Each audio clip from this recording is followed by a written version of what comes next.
आज आहे day 1 of my Ashtavinayak solo ride. सकाळी 4:30ला उठून बाईक रेडी करून मी निघतो मोरगावच्या मयुरेश्वराला, जो 79 किलोमीटर्सवर आहे. पहाटेची वेळ असल्यामुळे डिस्टन्स लवकर कव्हर झालं आणि सकाळी मी लवकर मंदिरात पोहोचलो. मंदिरात गर्दी कमी असल्याने माझं दर्शन पण छान झालं आणि आज मोरगावमध्ये यात्रा होती म्हणून मंदिर त्यांनी खूप छान सजवलं होतं. गणपती बाप्पाचं दर्शन घेऊन मी निघतो पुढे सिद्धिविनायकाला, जो इथून 58 किलोमीटर्सवर आहे.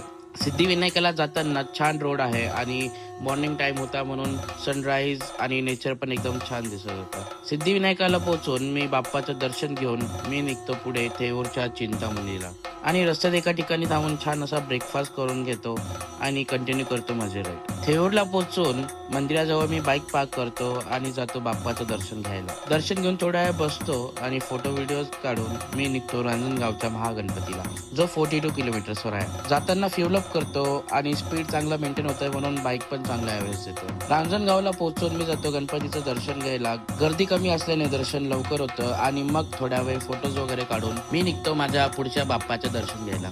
आतापर्यंत माझे 8 पैकी 4 गणपतींचे दर्शन झाले आणि अजून 4 गणपती बाकी आहे. याच्या पुढची स्टोरी मी तुम्हाला नेक्स्ट पार्टमध्ये सांगेल. तोपर्यंत लाईक करा आणि डोंट फॉरगेट टू फॉलो.